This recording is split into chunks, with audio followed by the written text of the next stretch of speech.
Ladies and gentlemen, sports fans alike, welcome to another edition of Bill Swerski Sports Talk Chicago, one of the couple, two, three best podcasts around. So sit back, grab yourself a cold one and a Polish sausage, park your keister in the French room, and listen to Bill Swerski Sports Talk Chicago. In Chicago, you know that all sports rock. The Bears, Hawks, Bulls, Cubs, and Sox. Pick your favorite, you can choose, as long as the Packers lose. For everything you need to know, it's Bill Swerski Sports Talk Chicago.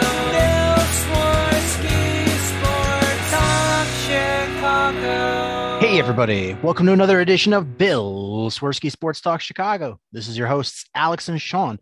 On this episode, we're going to be talking back-to-back Chicago Bears victory episodes. We'll be talking about the just absolutely awesome Chicago Bulls, the train wreck that is the Blackhawks, and a few more things. But first, I'd like to thank our sponsor, the Rockford Ice Hogs. If you're not familiar with the Rockford Ice Hogs, they're the AHL minor league affiliate of the Chicago Blackhawks. What does that mean for you? You can see the Stars of tomorrow today at family-friendly, affordable prices. The season is currently going on right now. So go see the awesome action of the Rockford Ice Hogs. Head on over to icehogs.com, get yourself a hat, shirt, jersey, ticket, and more. Tell them Swerski Sports sent you. Alex, how have you been, my friend? Good. Happy New Year to you and your family. Yeah, Happy New Year's to you. Hope you did something fun. Well, plans got a little altered, but the day before New Year's Eve, shout out to my buddy John and his wife Sarah.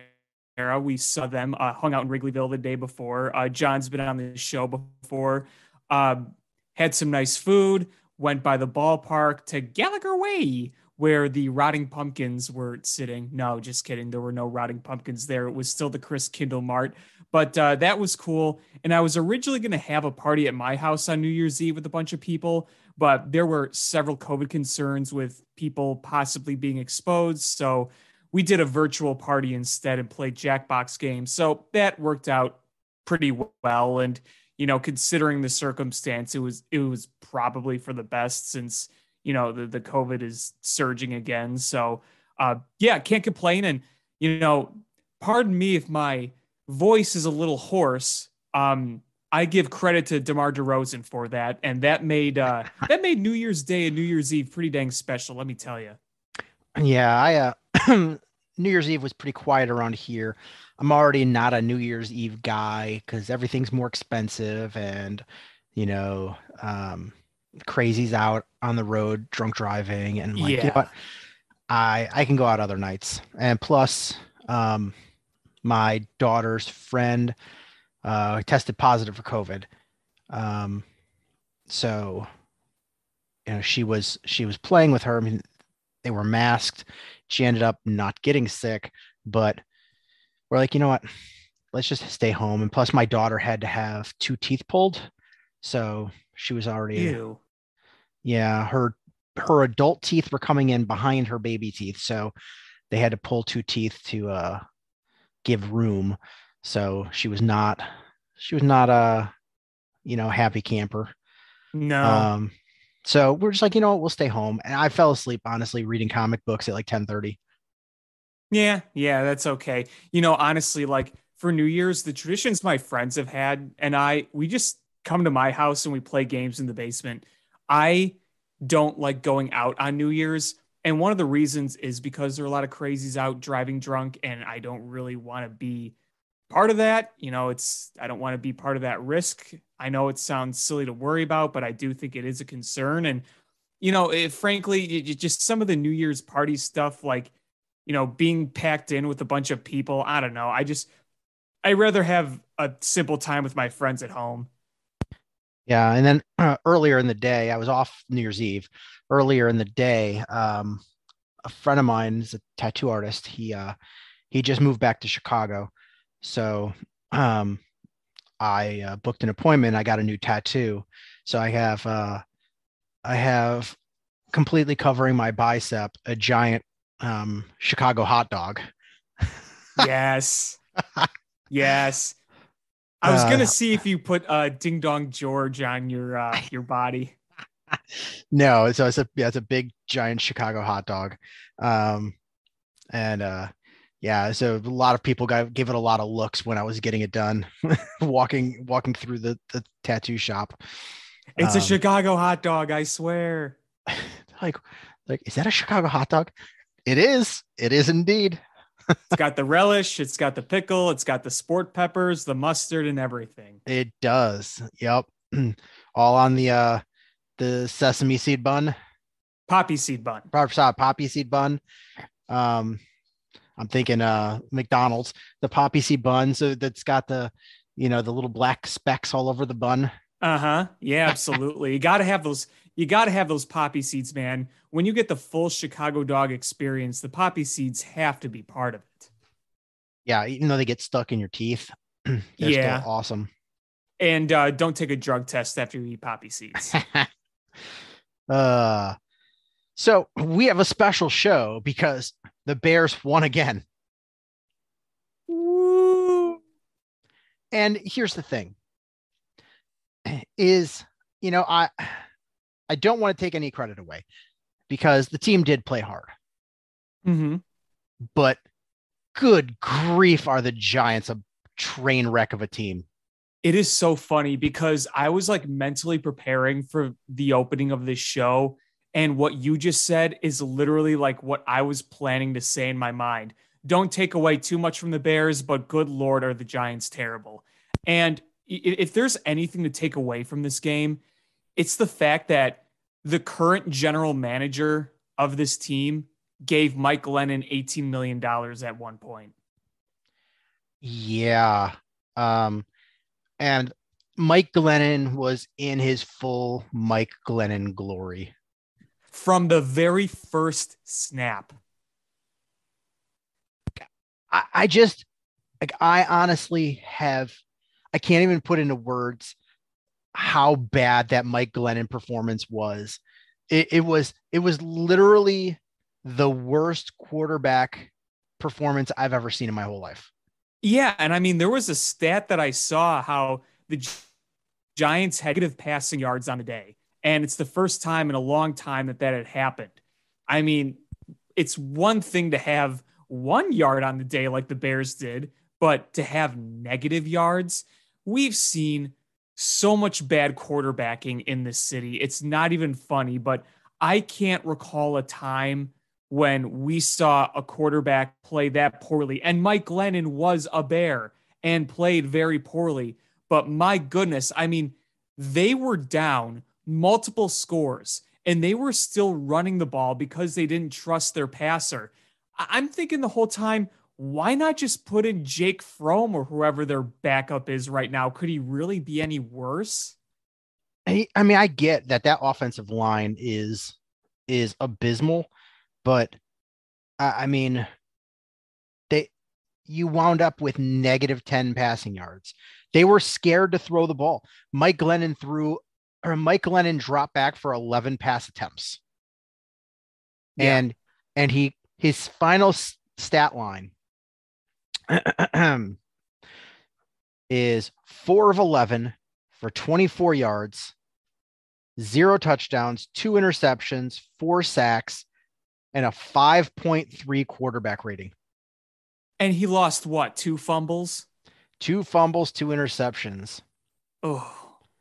And as a whole, the Giants wound up with negative 10 passing yards on the game. Yikes. And the thing too about this game was, let's be real, the Bears offense did not play well today. It really did not play all that well.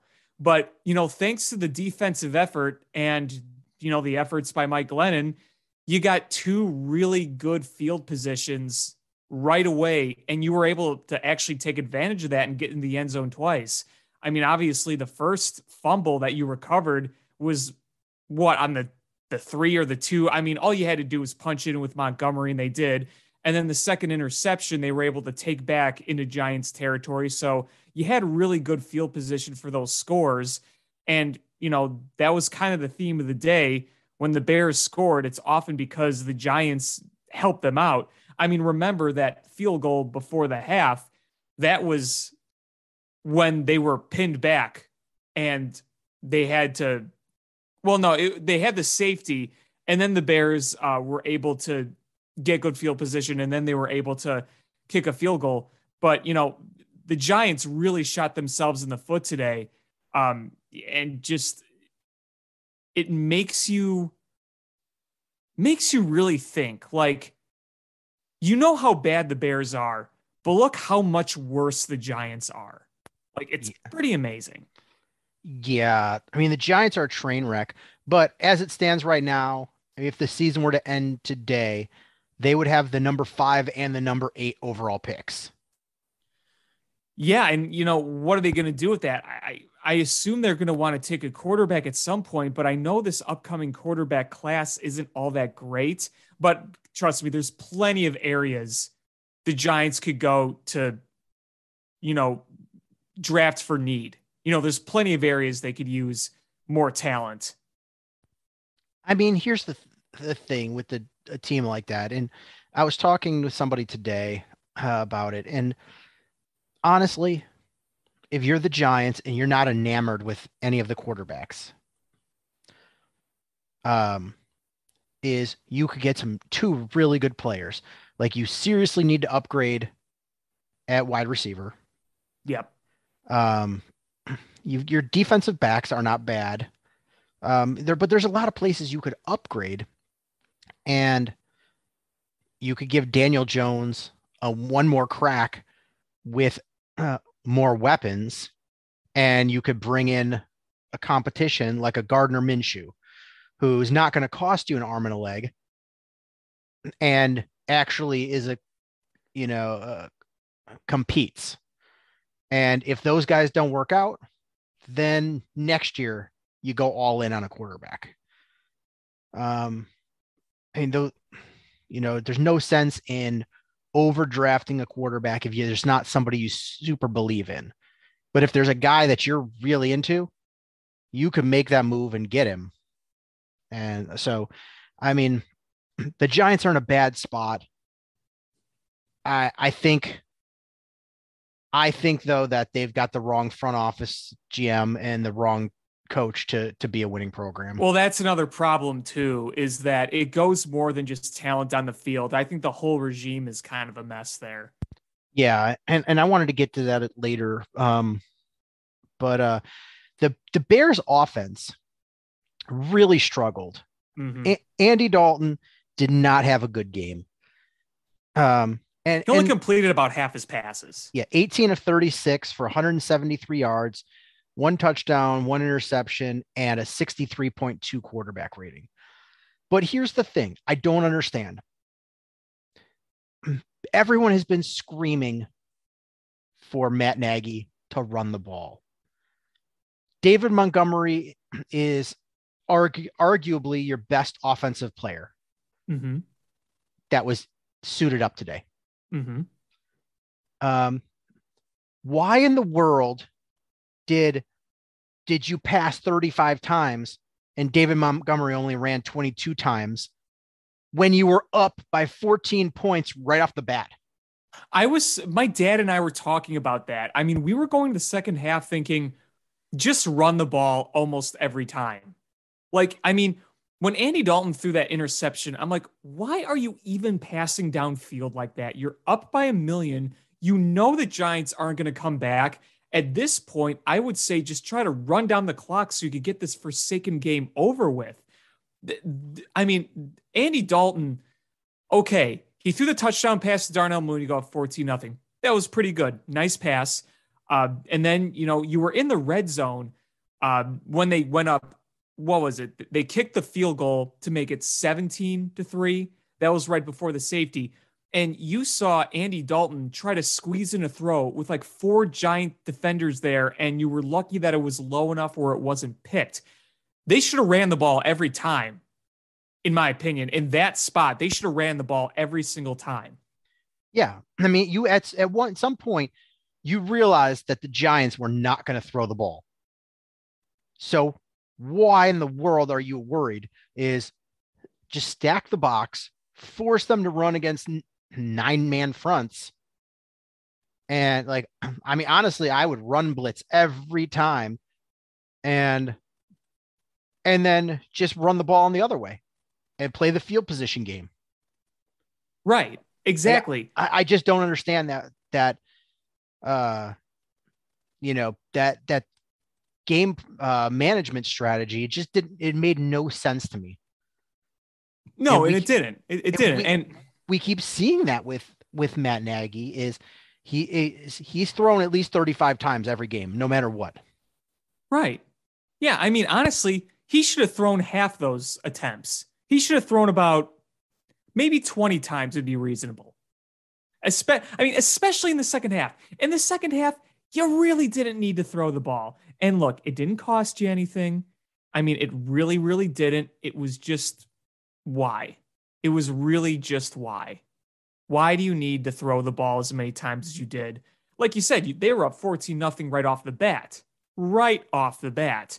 And it was obvious that the Giants weren't going to do anything offensively, even with Saquon Barkley. And, you can look at one thing that the Bears did was they didn't really allow the Giants, even with the running game, to have long possessions or have any sustained drives. You can look at the box score and say, oh, Barkley was over 100 yards. He had 102. Devontae Booker had 46 yards. The combined almost had 150 yards rushing. Well, that's because they ran so much. I mean, they ran way more than they passed because they didn't trust Mike Glennon. And, the Bears didn't really allow that many huge runs. Okay, Saquon averaged 4.9 yards. He had some nice runs, but it's not like he busted off any 60-plus yarders in this game. Neither did Devontae Booker. And the longest run of that game was that one scramble by Mike Glennon, and then he got 13 yards. Yeah, exactly. Exactly. So they weren't even eating much clock, and you had all the time in the world, and you were up by a lot. Just run it out. Like, honestly, just run it out. There's no reason to keep passing with Andy Dalton. Yeah, it just didn't make any sense to me. The whole strategy.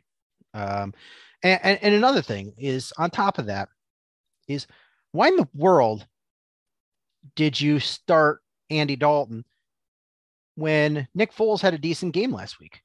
Nick Foles did a perfectly adequate job of managing the game last week. I mean, I know these games don't mean anything. I would have just started Foles, honestly. Yeah, me too. Is give him the opportunity. Like I don't understand how playing time is rewarded on this team. And I don't understand. So clearly it's not totally based on merit. Otherwise, Nick Foles would have been given the start today. But it's also not based on, who are you trying to get more game film on, to make decisions on, or to get more reps on because they're a young player that you're counting on for the future of this team either. Because you started Jason Peters over Tevin Jenkins. Yeah, and that was another big talking point. And, to be honest with you, during the actual game, I really wasn't thinking or noticing it all that much. I wasn't out there thinking about Jason Peters starting over Jenkins. But, after the game, you start to think about that kind of thing more. And then you hear Matt Nagy talking about, oh, we just want to give us the best chance to win the game, blah, blah, blah. And, to me, it almost feels like it feels like he knows this is over. He knows that he's got one more week and then he's out of here. So, what does that really matter to him? He's got to give an answer. But, if I'm George McCaskey or, somebody else in the higher ups, I would kind of be a little annoyed by that, wouldn't you? Here's the thing is George is a ding dong. Right. Ted Phillips is a ding dong. He doesn't even care. He's got one foot out the door from what I'm hearing, that he's planning to retire after next year. Please. Ryan Pace is is a complete dum-dum. And Matt Nagy's trying to get as many wins as he can to win himself a job for next year. He's got to have the winning record in Chicago, which I believe he's technically clinched by now. He's like 3 games over 500, something like that. So he's trying to get these wins. And so, of course, he's going to play Jason Peters because Jason Peters is a Hall of Fame level offensive lineman. Which he made true to point out. And listen, Jason Peters at this point is better than Tevin Jenkins. But Jason Peters is 40 years old. He's not the future of this organization. Tevin Jenkins, you need to see what he is. You need to give him more reps. And if you don't, then you're starting from scratch next year. So you gotta give him the start over Jason Peters, and Jason Peters has to understand that too. That, you know what? Listen, this is the future. And to be honest with you, I would love if Jason Peters if they kept him next year as the swing tackle. I think that would be perfect because for him, he gets to stick around another year. You pay him a couple $1 million and he's not risking injury, and he can play either side and step in right away. And he helps mentor both Tevin Jenkins and Larry Borum. I think that's a win-win-win-win-win situation. I don't know if he takes it or not, but I think Jason Peters is a professional enough that if you went to him and said, "Hey, listen, the next 2 games, we want to start Tevin Jenkins," to give him the reps, I think he would be more than willing to do that. And if he's not tough, you're the boss. Yeah. I mean, and why would you care if there's 2 games left, what he thinks in a season that's lost? Yeah. So it just doesn't make sense. Also, why are you starting Artie Burns over Thomas Graham? Same reason, worse reason. At least Jason Peters is real good. Jason Peters is your best offensive lineman. Artie Burns is terrible. You know he's terrible. You know Kendall Vildor is terrible. And so what do? You don't give Thomas Graham the start. And listen, I'm not saying Thomas Graham is the answer, but I want as many reps on film as possible so whoever the next GM is can watch that film and evaluate Thomas Graham and go, all right, do we think we can coach him to be a legit corner, number 2, or do we have to go out in free agency or draft somebody? That gives more visibility, more tools to be able to make that assessment. And playing Artie Burns, even if this is, against a really bad passing team, like what's the point? What do you get out of that? Yeah, I don't get it. And clearly, I mean, if you're going to look at this as a bright side, I think it's more of an indication that we're going to get a coaching change next year. So if you want to look at it that way, I mean, that's one thing. But I'd still like to see Tevin Jenkins, play in there, get more reps and whatnot, because he's only got a really small sample size under his belt. Now, ironically, I do feel a little different about Justin Fields. I mean, Justin Fields is obviously a much different player in a much different situation. He's the face of your franchise going forward. He is what you hope to be your franchise quarterback. And, frankly, if he's not 100%, I would just come out and say he's not 100%. And if I were Ding Dong George, I'd just say, you know what, just don't play him next week.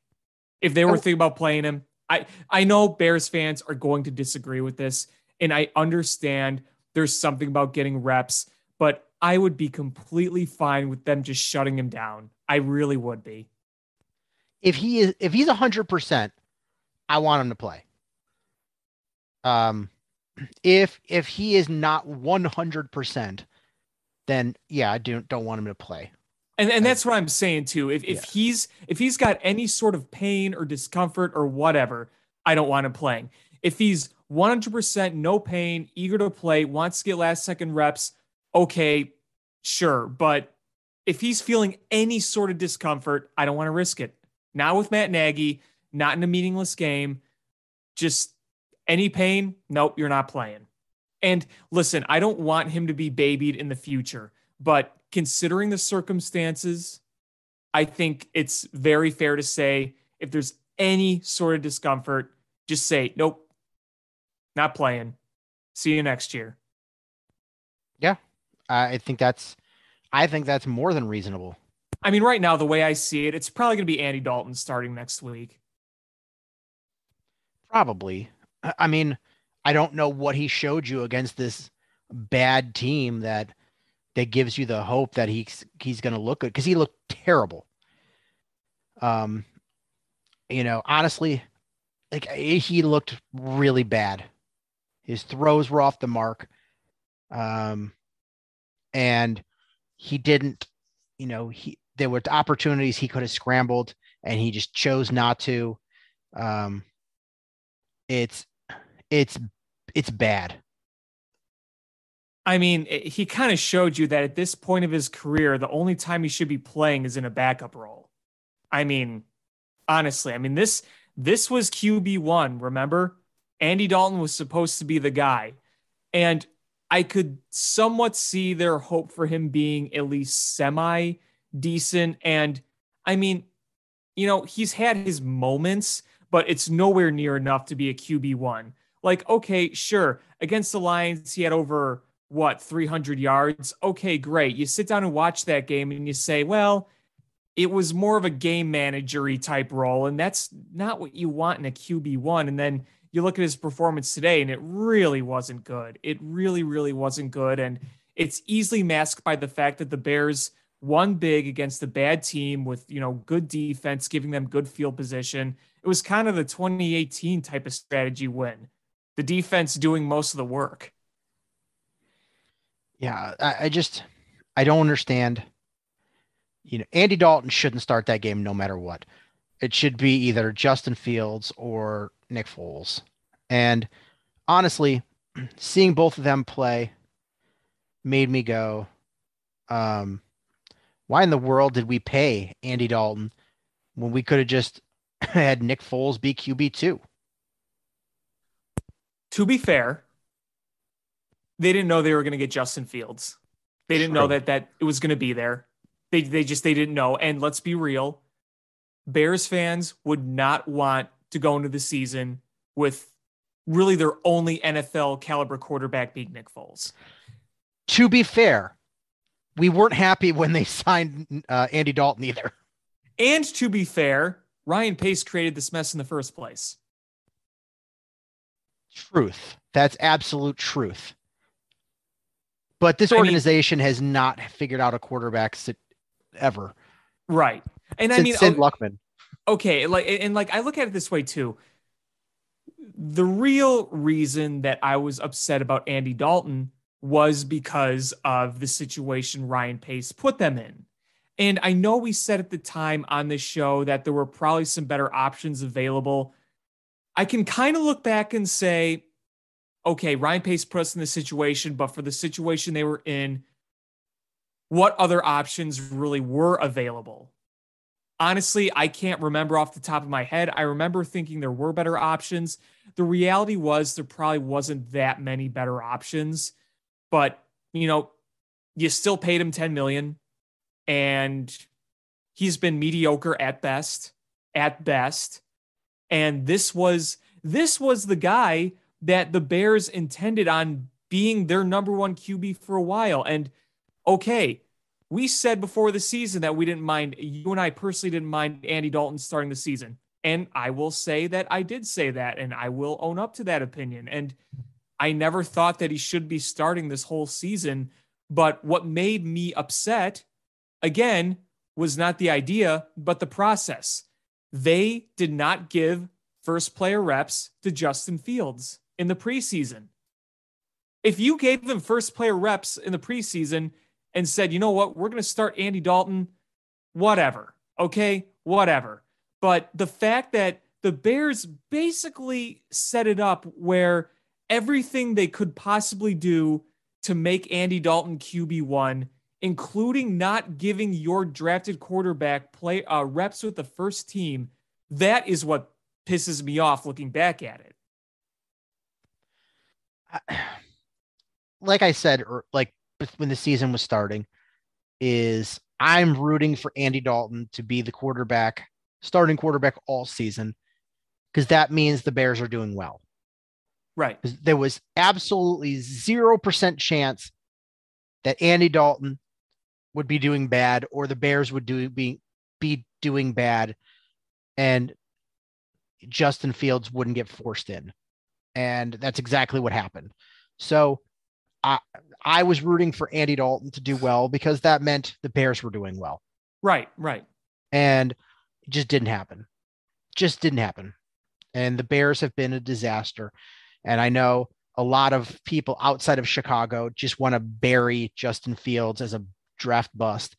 And I just don't know how you do that at this point. And those same people don't seem to say a word when Trevor Lawrence throws 3 or 4 picks a game. Is Justin Fields, we've talked about it before, needs to learn to throw the ball away, needs to learn to protect the ball better. And they need to get him to be able to dump off to, underneath to wide receivers to running backs or whoever to pick up those yards, because that is how you keep moving the chains. Is he always wants to go medium to long. And I appreciate the fact that he is aggressive and he wants to press, but this is the NFL. If you don't have patience, you're not going to succeed. So he needs to learn patience, and they need to give him opportunities to dump it off. Right. And, it doesn't help too that you got a faulty system. I mean, that's really one of the biggest parts of this whole thing. It's a very, very faulty offensive system. And, again, you go back to your coaching and the way they handled the preseason. Justin Fields wasn't ready. And a lot of that goes to the fact that he wasn't coached to be ready. Andy Dalton was going to be QB1 no matter what. Give him a fair chance. Help coach him up. But he really wasn't given a fair chance. And I know George McCaskey, we call him Ding Dong George, but I just really hope that he looks down and he sees the whole situation here. He sees that the future of this franchise wasn't properly prepared in the preseason, that the guy that his regime panned for, Andy Dalton, mediocre at best.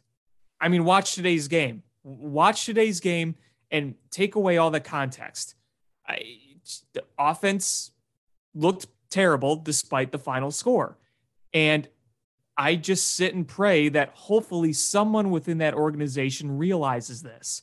And it's sad that we got to sit here and not be able to give them or trust them with the decision going forward. I mean, everybody is scared that they're just going to run this back again after what happened last year. And I maintain the opinion that Matt Nagy is certainly gone. That said, I don't think Ryan Pace is going anywhere. That is my hunch right now. I don't think he's going anywhere. And I think Ding Dong George is going to look at, well, we finished strong and we drafted Justin Fields and, Darnell Mooney had a nice season and Robert Quinn had a nice season and Roquan Smith had another nice season. And, that's where all this fear comes in, even winning games like this. But anyone who watches this game can tell you that the Bears greatly benefited by the Giants being absolute crap.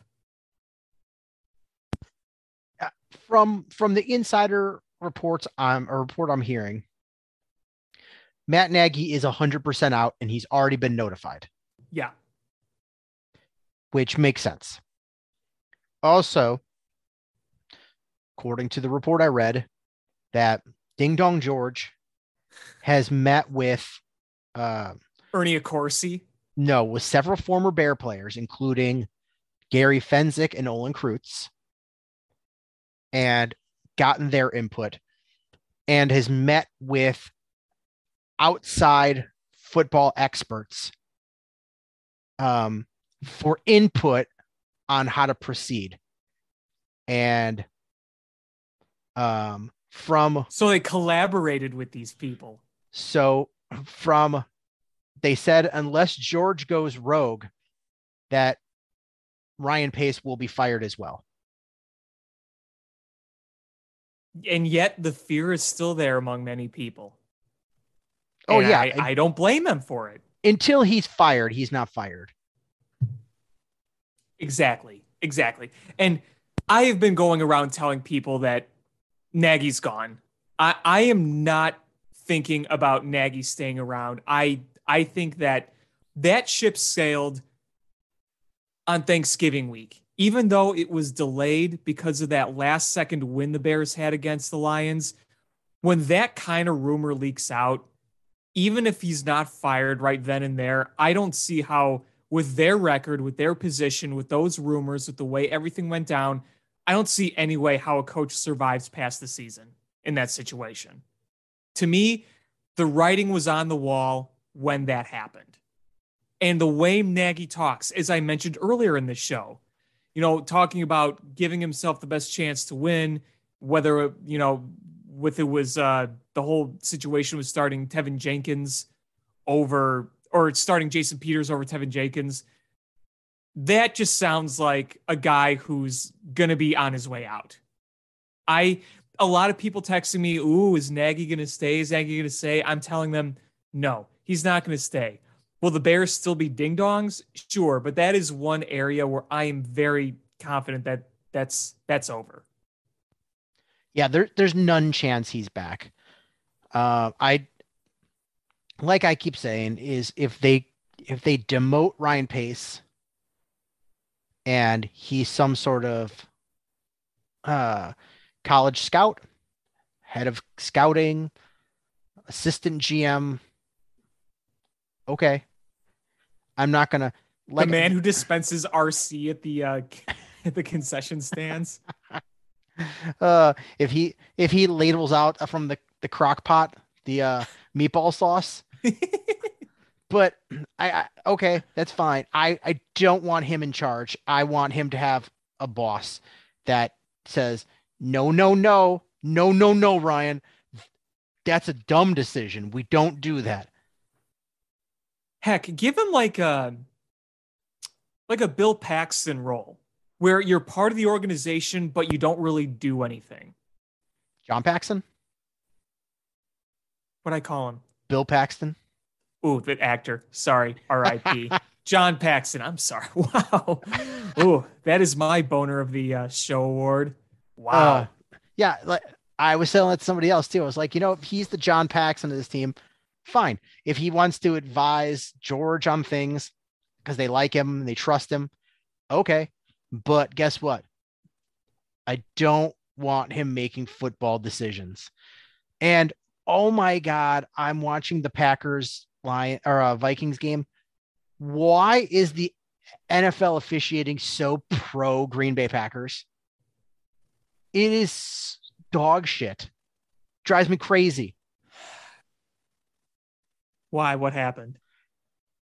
So even without Kirk Cousins, their Vikings are moving the ball, and back-to-back plays, they've called back plays on the Vikings. One was they said that a guy was down by contact, and because the defender caused him to go down, but he hit the towel hanging off his butt, and the guy fell down 5 yards later. And then the other one, they bootlegged, caught a nice pass downfield, and they said there was an illegal man downfield. And you watched, and it was an offensive lineman, and he was like 2 yards beyond the line of scrimmage. Like, seriously, it drives me crazy. This officiating, this pro Packer officiating is dog shit. Well, Dog shit. expect it in the playoffs because they got to hold the last dance narrative for Aaron Rodgers. Ugh. And they're going to have home field. So, yeah, it just drives me crazy. I just hope somebody just destroys the Packers. I do too. And I really think the only team that has a chance to beat them is probably Tom Brady and the Bucs. I think it's the only chance they have. Wouldn't it be nice though if the Saints did the same thing they did to them opening game? Yeah, I don't think that's going to happen, but yeah, that would be something. I mean, I know I said this last year, but I really, especially this year, I really don't think anyone's beating Green Bay this year in the NFC. I just don't see it. But we'll see. You never know. You never know. You never know. Football's football. But they always have some sort of gaffe. You never know. Unless you were the Bears last year and everybody and their mother knew they weren't beating the Saints. Wait, is the ref hurt? Somebody just said to me that the ref went to the blue tent. Yeah, he like bent over and then he like to pick up a ball. And now he's on the Packers sideline getting attention from the Packers people. Oof. He's going into the blue tent. Oof. This is where they pay him. Because literally he didn't do anything. Like he walked over to the ball and bent over and then stood up and then ran to the sideline. Interesting. Yeah, but Bears defense looked really solid. Travis Gibson looked great. Robert Quinn got the sack record for the Bears. Yeah, that was cool to see. That was really cool to see. Could you imagine last year saying that Robert Quinn would eventually break the season record after last year? Like that's nuts to me. No, not at all. And to see that is awesome. And I love Richard Dent. And I remember very fondly the season when he did it, but I was really rooting for Robert Quinn to break the record. Yeah, absolutely. And I was hoping today would be the perfect day for it. I'm like, you could probably sack Mike Glennon pretty easily, but how many times are they actually going to have Mike Glennon drop back and throw? So that one penalty that was called looked like Mike Glennon was going to get sacked initially, and then it was waved off on a really stupid ticky-tacky penalty. And then Robert Quinn was able to use that to his advantage and get that sack. And I'm glad he got it in front of the home fans and everyone was able to stand and cheer the home fans that were actually in attendance that day.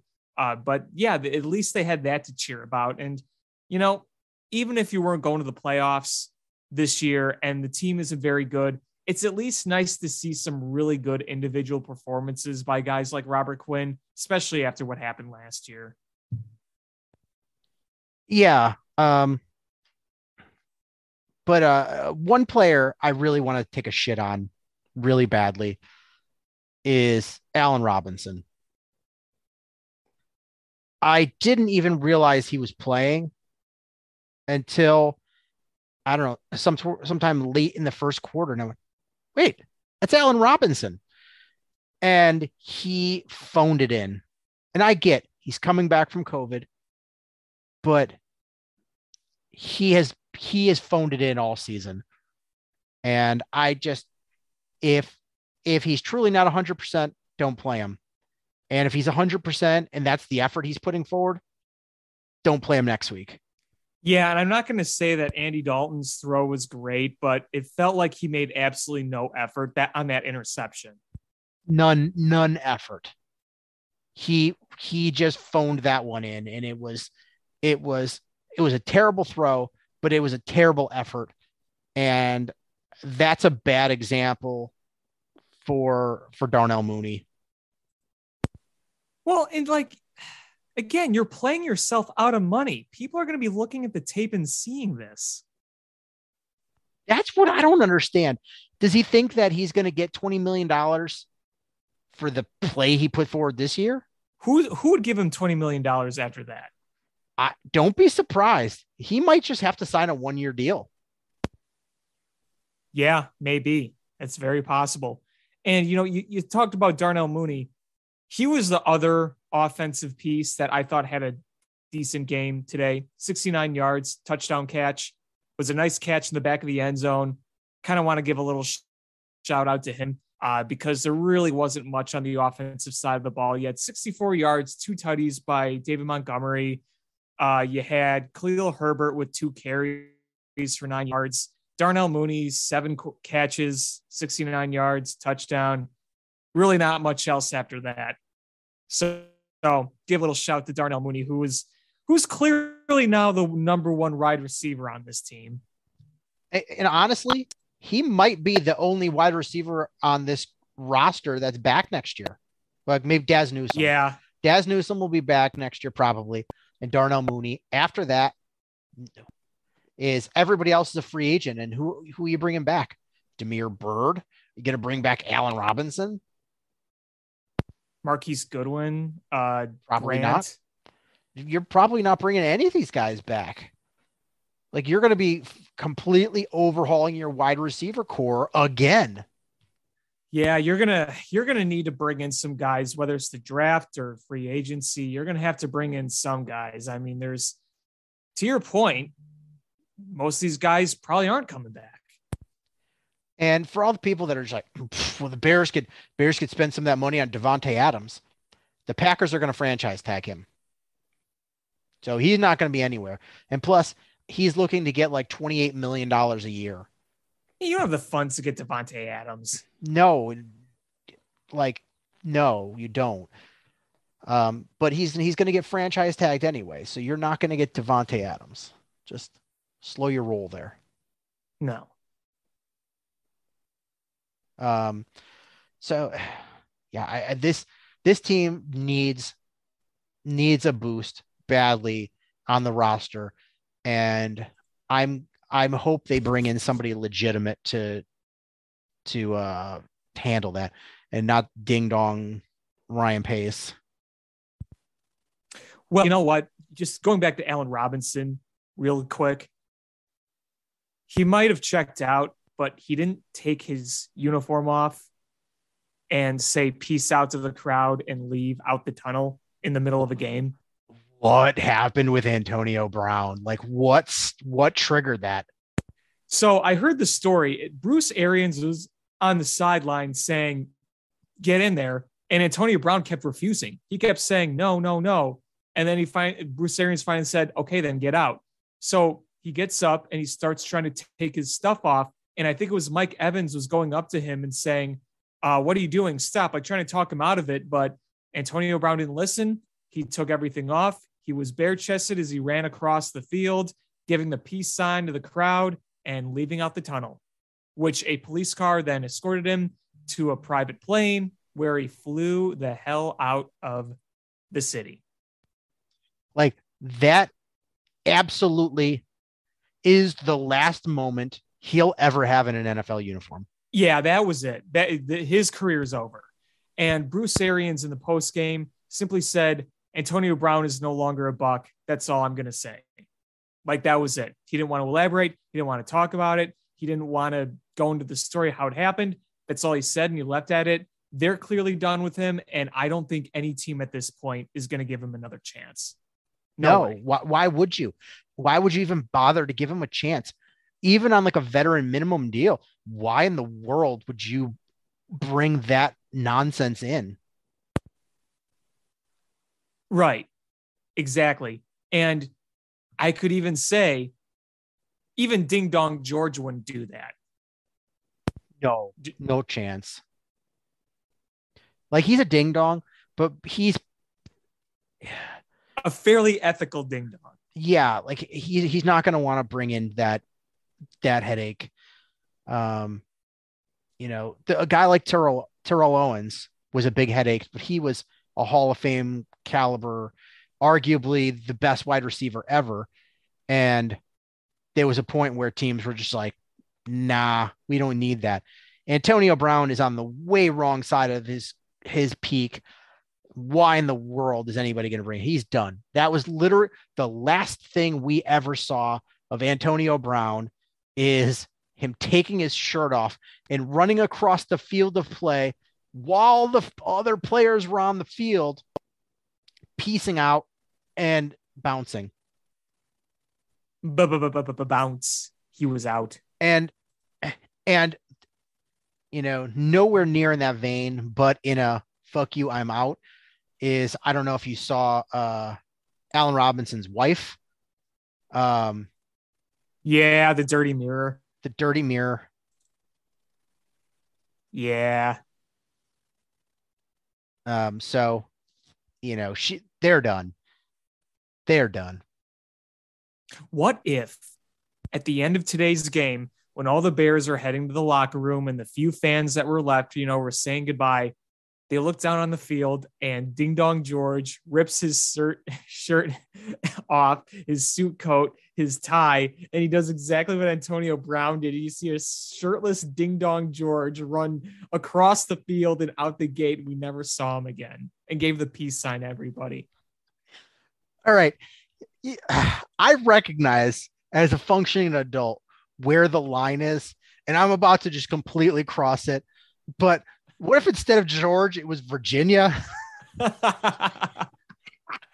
She's wheeling across in her wheelchair. Peace out. Peace out, y'all. Betty White 2021. They're about the same age. Betty White is no longer with us. Well, I know, but she was 99. And isn't McCaskey going to be 99? Virginia McCaskey turns 99, I believe, Wednesday. Okay. All right. But I don't think she's been at the last few games. No, she was there today. Was she? Yeah, they showed her very briefly. Okay. Rest in peace, Betty White, by the way. Man, she was so close to being 100. So close. Inches. Yeah, they had like People magazine put out the issue. Yeah. Betty White turns 100. Yeah, so we're recording this on Sunday the 2nd, and Virginia McCaskey turns 99 on January 5th. There you go. So in a few days this week. So Wednesday. Wednesday. Oh no. Okay. Oh no. I've been better-ish. Oh no. I can't believe I'm going to do this. Imagine it's both Virginia and George both doing it at the same time. Oh, I gotta brush my tongue. Piecing out the crowd as they head to the tunnel. There goes Virginia and her son Ding Dong George. Oh man. But I can only hope that everybody does get fired, but it does give me a lot of anxiety because you just know the Bears are going to hire a consultant, and it's probably not going to be Ernie Accorsi this time. It's probably going to be, I'm going to go with, they're going to hire Bill Polian to be their consultant. And it's going to be just a complete clusterfuck. I could totally see that. I mean, I like to hear that they reportedly talked to other people. You like Olin Kreutz being one of them. That's definitely a guy I would talk to. And I'm going to say it every single week. I would pray that one day Ding Dong George would ring up Payton Manning and have a nice long conversation with him. Invite him to Chicago. Bring him to Michael Jordan's Steakhouse or something, or have a nice meal in one of the press boxes that they have up there overlooking the stadium. Just talk to him, have a nice several-hour conversation. Say, hey, we'll comp your trip. We'll comp your food. Just come down here and talk to us. That's what I'd really love to see. Something's got to be done. Absolutely, something's got to be done. The structure that they have in place is bad, and they need They need somebody that's above a GM, that does not answer to Ted Phillips, that that is the manages the long-term functioning of this team. They establish the culture. They bring in people that maintain the culture, that this is who we are, this is our identity. And so you have long-term success like you do with Pittsburgh, like you do with Baltimore. And you have a culture. It's not your coach that develops the culture. It comes, the organization itself has a culture, and you bring in general managers and coaches to fit that culture. Yeah, exactly. I mean, there's so much work to be done here, and I really hope that this time around that George McCaskey does seek the right guidance from the right people. And I do feel like at this point, there's been a lot of backlash from the fan base. And I hope that it's been enough to make George realize that we can't keep BSing our way through all of this. And I really think that, and again, this may sound like simpler than it seems, but just knowing the Chicago Bears, knowing how they operate, there might be some merit to this. But I can't help but wonder, but think that last year, 2020, having no fans in the stands, it was a lot harder for him to gauge the way the fan base was thinking. And it really wasn't until like after the season or like after the playoffs that he started getting a lot of letters. Like I think they talked about all the people sending in angry letters to George McCaskey when they were kind of running everything back and they were stuck in mediocrity and all that. But, this year, look at the last few home games, a lot of empty seats. And sure, a lot of those were probably no-shows who already bought the tickets, so the money was already exchanged. But when you see the fan base not show up like that, that's less money and parking and revenue and all that, combine that with the people who are there wearing the Fire Nagy shirts, chanting Fire Nagy, the Fire Nagy signs. I hope that George McCaskey really truly does realize that furthering this regime would do a lot of damage for the organization from a financial standpoint as well as on the field. And I do feel like it was harder for him to gauge how the fans were feeling last year when there was nobody in the stands. I know it sounds kind of like I don't know. I don't want to call it a hot take, but maybe oversimplifying or overlooking something. But I think there could be some merit to that. I just, I look at a team like the Pittsburgh Steelers, and do you know how many coaches they have had since 1969? The Steelers? Yeah. Like three? Chuck Noll, Bill Cowher, and Mike Tomlin. And they have what, 6 Super Bowls? And in that same period, I don't even know how many coaches the Bears have had. Let me see. 1969 was Jim Dooley. So they've had Jim Dooley, Abe Gibron, Jack Pardee, Neil Armstrong, Mike Ditka, Dave Wanstead, Dick Geron, Lovie Smith, Mark Trestman, John Fox, Matt Nagy. That's 11. Almost 4 times as many. And 5 less Super Bowls. It is. Yikes. It's the Bears. It's the organization that you need overhaul. And there needs to be somebody that just really establishes. And sometimes it's ownership. Ownership sets the standard of what the organization is going to be. But that was the case until Papa Bear has died. And then it was run by a bunch of nincompoops. And they don't know how to run a team. And they're just like, oh, we'll just hire this person. Oh, we'll hire this person. And they want to hire people and have them come in and just fix all the issues. But the issues just, you hire the wrong people to fix problems. You just start compounding the problems. Right. Exactly. And like, I just, at some point you have to look at the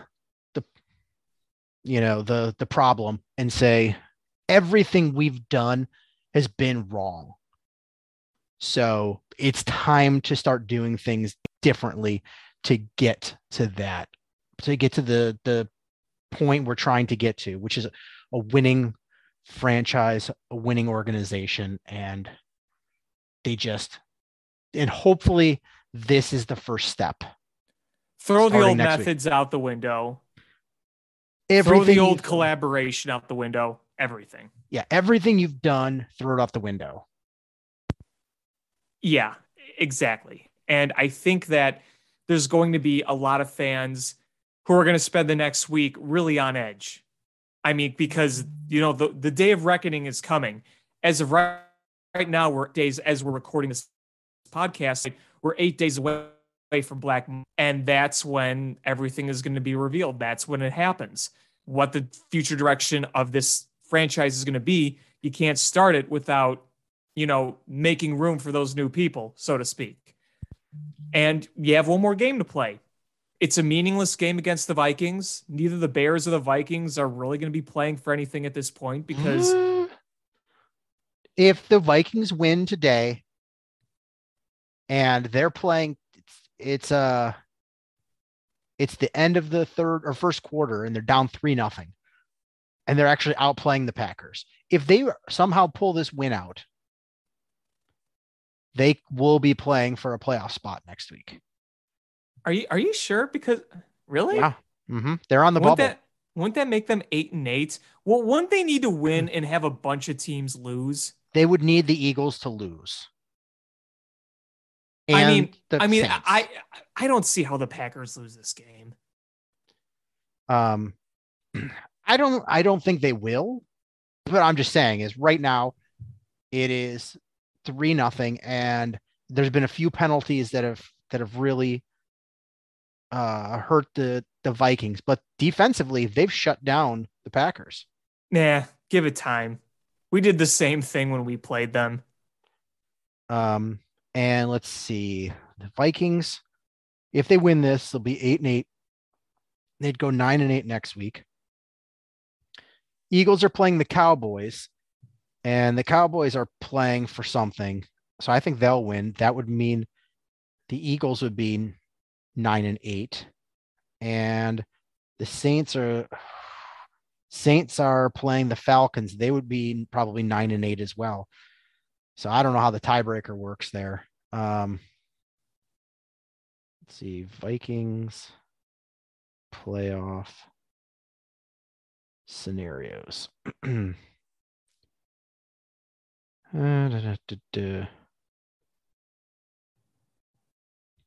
mean, it does not look good.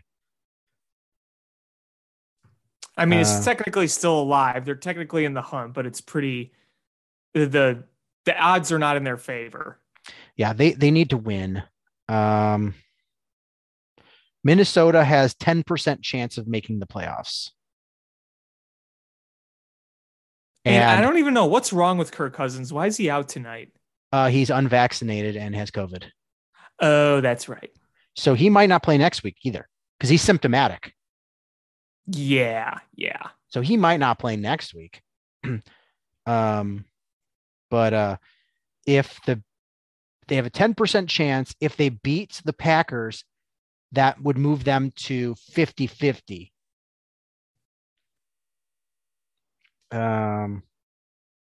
Who's even the quarterback right now for the Vikings? I'm not watching the game. Sean Mannion. Okay. Sean Mannion, who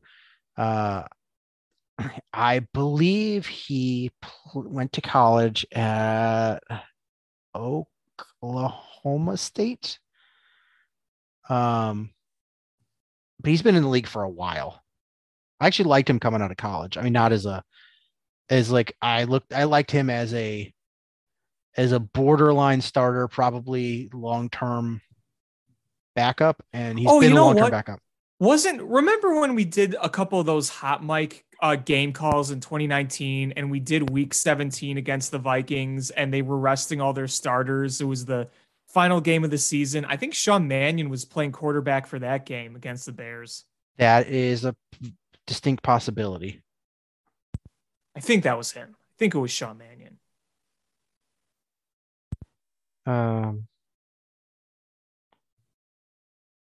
Let's see.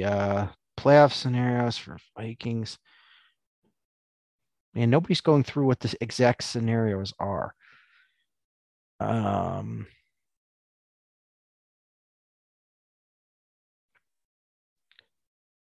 But they've got a chance.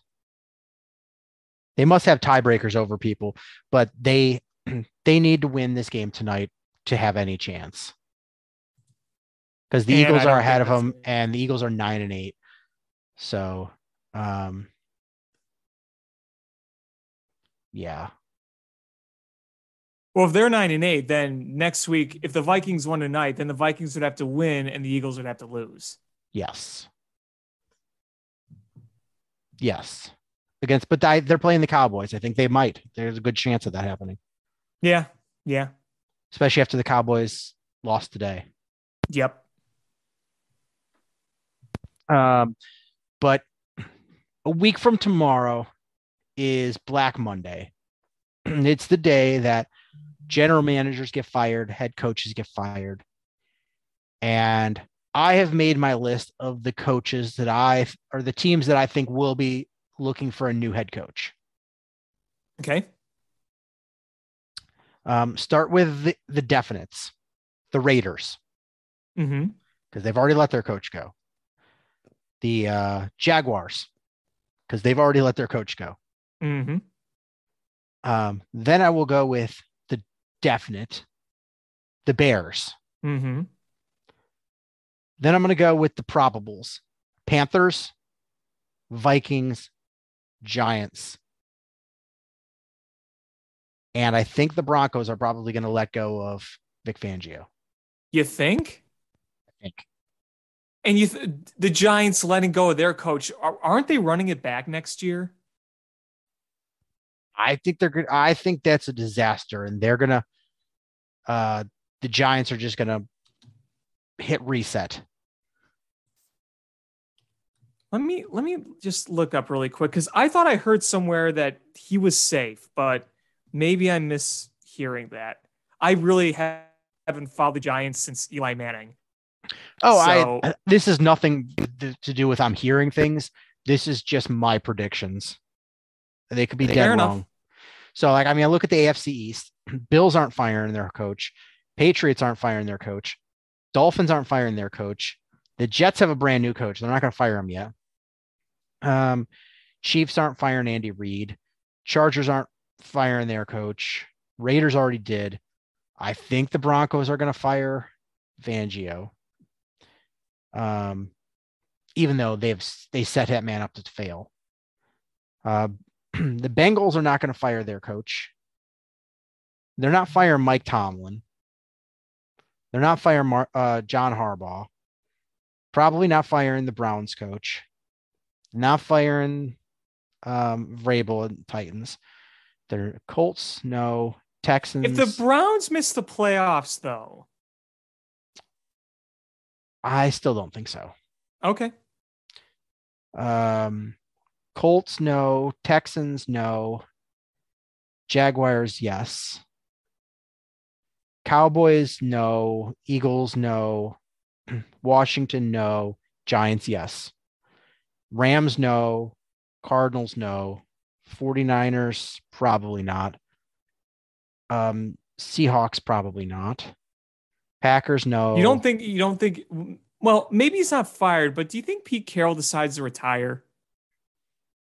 It's a possibility, but I haven't heard enough rumors. I think there would have been more rumors out there if that was legit. I don't think he wants to go out on a bad note. Fair enough. Packers, no. Vikings, yes. Bears, yes. Lions, no. Buccaneers, no. Saints, no. Falcons, no. Panthers, yes. Yeah, I really don't. I'm really not sure if the Giants are going to fire their guys yet. I don't know. I mean, they should, but I don't know if they actually are. Um, and I don't know if they're going to fire Fangio. Other than that, though, I pretty much agree with you on most of these. I mean, you list the definites. We all know the definites, the ones with the interims, the ones that are clear as day, like the Bears. They're obviously going to get new coaches. I mean, you look at the scenarios of the definites and you say, is the Bears' job desirable? And there are reasons to say yes. There are reasons to say yes, it is desirable. If they didn't have a possible future franchise quarterback in Justin Fields, that would obviously change things greatly. But the fact that they do, and the fact that they do, will still at least should have a good basis for a defense on the defensive line with a healthy Khalil Mack and Robert Quinn and Roquan Smith. You know, it you're not like the Giants where right now it seems like there really is no path to the future. With the Bears, it is. They just got to hire the right guys and fill the right holes and coach Justin Fields the right way. Yeah, I mean, for our sake, I hope that the Vikings, Broncos, Giants, and Panthers all keep their head coach. It gives the Bears more time to actually, they don't have to feel rushed because it'll be Raiders, Jaguars, and Bears are the ones that are open jobs, and there's no need to rush them. You know, if there's 7 teams looking for openings, you might start feeling the heat and feeling like you got to rush to hire somebody. And, you know, you kind of wish that the Vikings would have something to play for next week. So maybe they'd still be on the fence, because I feel like the Packers kill the Vikings today and their playoff hopes are gone. I think Zimmer's gone. I'm hearing the rumors that if he does not make the playoffs, he is gone. Which makes sense.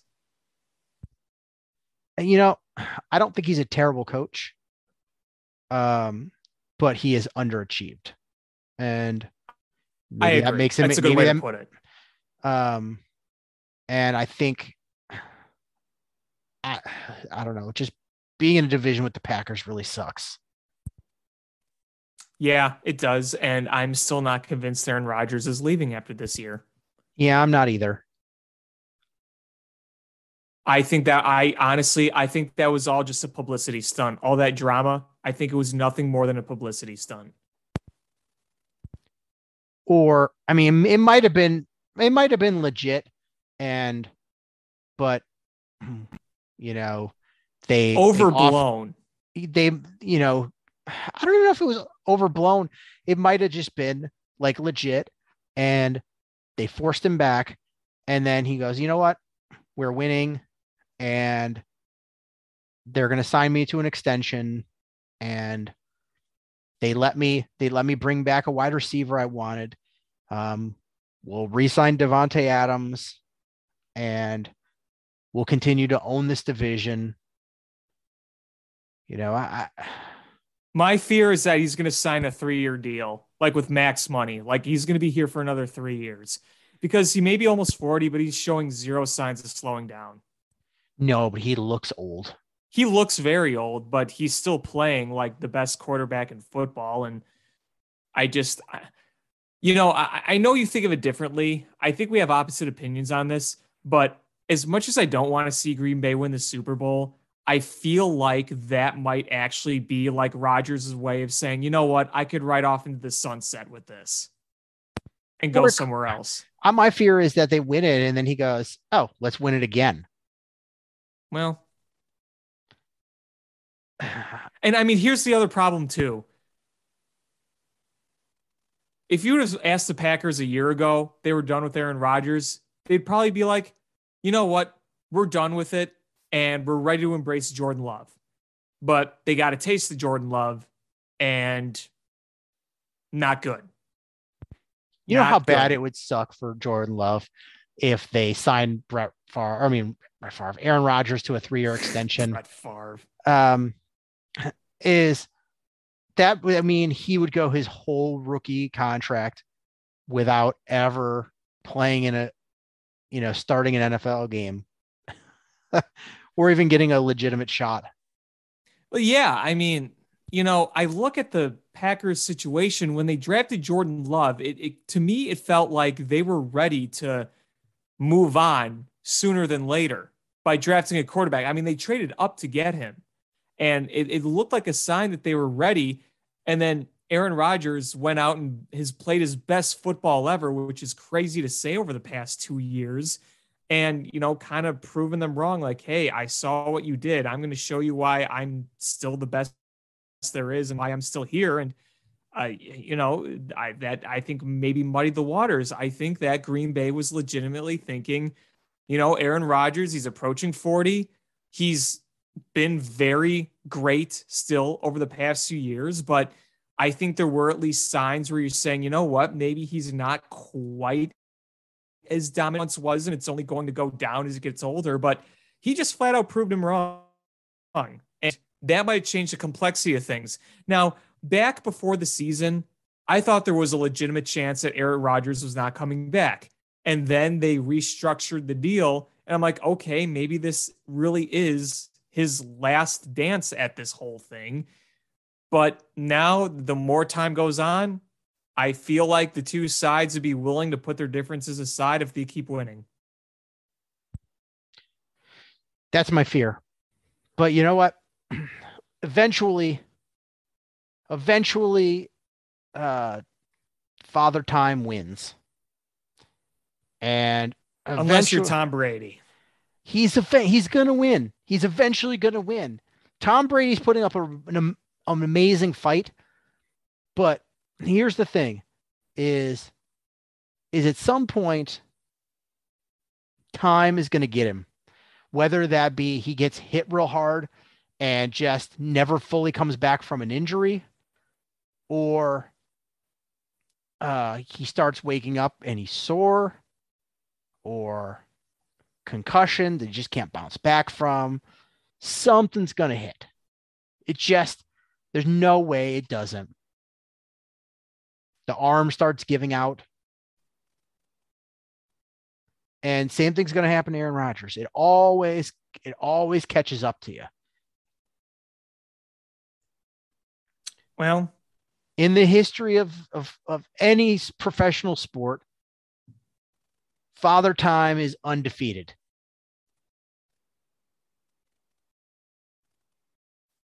Yeah, I know. When's it going to happen? There's been no signs of it. It's just going to happen eventually. Tom Brady's 44? Yep. I mean, we'll see. It's gonna hit him. It's gonna hit him at some point. I could tell you as a 44-year-old, sometimes I wake up and I'm like, man, I'm just sore for no reason. And I'm sure he feels that way too at some points. And I mean, we do have to say this too. Tom Brady is kind of a freak of nature. I mean, how many people are like him? I mean, part of it is, from what he says is that he doesn't do lifting. He does like plyometric type stuff for flexibility, and it prevents him from getting injured. So since he's never really been injured, he's had like one injury in his 20-year career, that those things don't compound. Usually it's an injury that starts like Cam Newton. Cam Newton just went right down the tubes because of an injury. Yeah. And, a lot of people it's injuries, and then everything spirals. But Right. And Tom Brady's always been very open about how he takes care of himself, and he has a work ethic unlike most people have. yeah, and that guy has that Michael Jordan, like, find some sort of slight in everything. Right. And it just feeds him. But even Michael Jordan just got old at some point. Yeah. They all those stars did.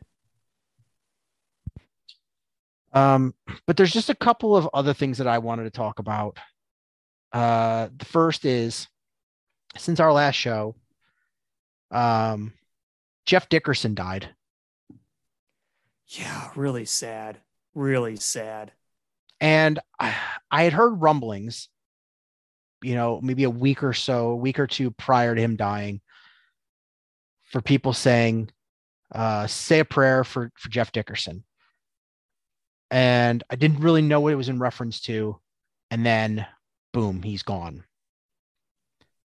And he went quick.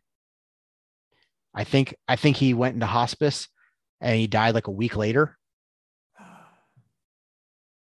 And it's 2 years after his wife died. My heart just aches for Parker. Yeah, he leaves behind an 11-year-old son. And, while it totally sucks losing, losing both your parents by the time you're age 11, a lot of people have stepped up and donated money in his name in a GoFundMe. Yeah, I dropped in a few bucks myself because people were posting it, and I'm like, I couldn't imagine what that's like. But you saw a lot of people from the sports community donated.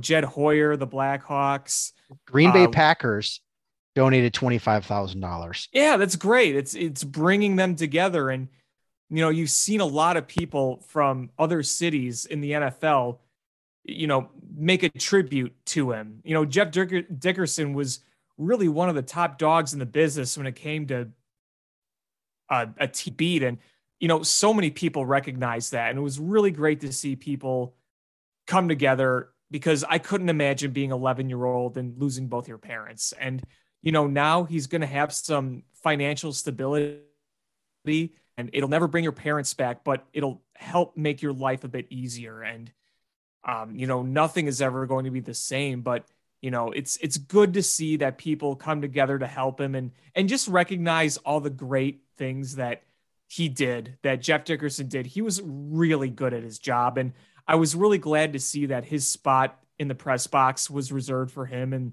had the pictures and the flowers, that they did a pregame ceremony for him. I mean, that was really well deserved for a really great guy. It sounded like he was just an amazing guy. People had nothing but great things to say about him.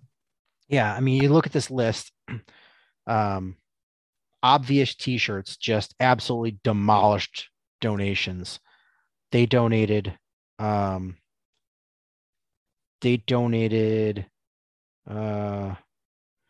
donation of $28,500 and a second donation of $14,500. Yeah, that's incredible. Props to them. The Packers and the Bears, $25,000 apiece. Dan Snyder, $25,000. Jim Irsay of the Colts, $25,000. The Jets, the Vikings, the Eagles, Adam Schefter, Josh McCown, the Reinsdorf family, Crane Kenny, Nick Caserio, the Ravens, Andy Dalton, Anthony Rizzo, Jay Glazer, the Blackhawks, Tom Ricketts, John Fox, Mark Trestman, Matt Nagy, Barry Meester, the Dolphins, Mike Tirico, Brian Dable, the Seahawks, the Rams,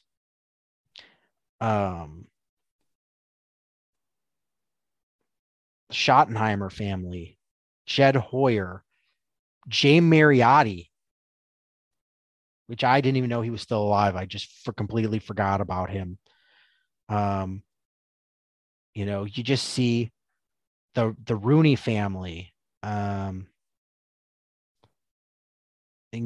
Jeff Joniak, Boomer Esiason, Tom Waddle, the Loyola men's basketball, Theo Epstein, the Pro Football Writers of America.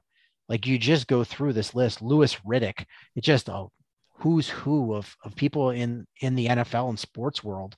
That's awesome. And like you said, nothing's ever going to bring his parents back. And that's, he's going to have to go through that his whole life, but at least he's not going to have financial hardship because of that. Exactly.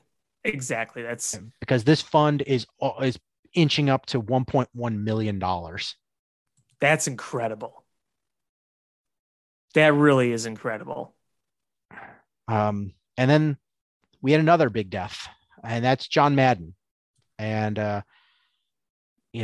don't know if that's as meaningful to you as it is to me, but John Madden is a huge reason that I love pro football as much as I do. I mean, he was football, man. Like, he was football. Look at the video games. Look at all the big games he called, as an announcer. Look at all that he accomplished as a coach. All those Super Bowls that he won, that he called, that he was a part of in some way. I mean, when you think of football, John Madden's one of the first guys you think of. Yeah, John Madden and Pat Summerall were the epitome of just the best sports announcers, and they paved the way for everybody after them. And it was so important to the NFL world. And, John Madden taught me so much about football. John Madden taught me so much about loving the game. You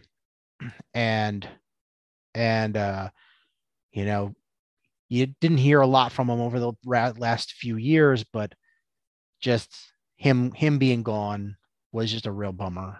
And I hope the NFL does something really special to honor him, because he was an important person in the growth of the NFL.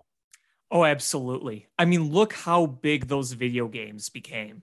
I mean, it was not only one of the best, if not the best, video game line of sports of all time, but he wanted to emphasize realism in those games. And a lot of people learned a lot through those games. More than just watching the games on TV, but playing those video games about the game of football. I saw somebody tweet out one of the most iconic defenses out of Madden, and they were like, I hope a team runs this defense every play for a game in his honor. Yes. And I'm like, I would do that if, it is, it just, he was so bigger than life. And it's gonna miss him. And, I kind of want to head to the Pro Football Hall of Fame in Canton and see what they have to honor him there. Yeah, I mean, they got to do something. I'm sure they will do something at Canton. They got to. But the last thing I wanted to go through is, last week I brought up one potential coaching candidate, and I want to do that every week until the Bears hire somebody. Is kind of spotlight somebody. Not saying that that's a person I want them to hire, but a name that's probably going to be in consideration. And this week I want to talk about Todd Bowles. So Todd Bowles was the defensive coordinator for the Eagles the last year of Andy Reid being there. It's kind of a disaster year all around, but he moved on after that to be the defensive coordinator for 2 seasons with the Cardinals, where they had the 7th and the 5th ranked defense. From there, he got hired as the head coach of the Jets between 2015 and 2018. And that was kind of a disaster. The first season, they were actually pretty solid. And then they just the last 3 years, they were a bad football team. And days after he gets fired from the Jets, he's hired as the defensive coordinator of the Tampa Bay Bucks. And he's been there for the last 2 seasons. There's a lot to be said about having head coaching experience and then not going well and learning from it. A lot of people want to write off a coach because they coached once before and were bad. And there's going to be situations where that's true. You're just a bad head coach. You might be a good coordinator, but you're a bad head coach. And there's other times where you grow from it, you learn from it, and you improve from it. And I'll name you a few names where that happened, where they didn't have very much success the first time around and found great success afterwards. Tom Coughlin, Pete Carroll, Marv Levy, Gary Kubiak, and Bill Belichick. I don't know if you remember, Bill Belichick was the head coach of the Cleveland Browns for a few seasons. I don't remember it actually, but I know that he was. It wasn't a disaster, but it was not it didn't work out well. No. And when he's brought into the Patriots, and he's probably the best head coach in NFL history. Watch Matt Nagy take that same path. No. I don't think Matt Nagy has that in him. I just don't. I think he could learn, and I think he could do better than he did with the Bears. I mean, I think Matt Nagy is a college head coach. I could see him having success there. Matt Nagy shows up to your house and to recruit you, and that rah-rahness he has, that camaraderie, it works. It works in college. Mm-hmm. His play calling would work in college, just doesn't work in the NFL. I think Wildcats. The number of Wildcats. At least the Giants ran more Wildcats than the Bears this week. What does that tell you, man? Oof. Just 2 bad teams out wildcatting each other. Oof. Hey, we had a flea flicker that worked today. We did have a flea flicker. And I take that back. The Vikings are not going to win this game. Yeah, no shit. It is the Packers offense suddenly figured it out, and they are just, and poor Sean Mannion is just getting destroyed. Yeah. Yeah. So Todd Bowles, I'm starting to drink the Kool-Aid that he could be successful in a second stint. He's coached under Andy Reid. Now he's coached under Bruce Arians. You've seen what he can do with this defense. He's got head coaching experience under his belt, and he's had a couple of seasons to go and look back and go, you know what? I see where that just went off the rails. And for him, I mean, honestly, is my biggest concern is who is he going to bring as his offensive coordinator? I think that would be a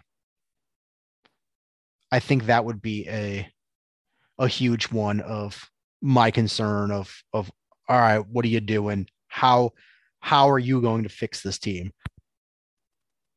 Yeah, I mean, that would obviously be a big area of concern.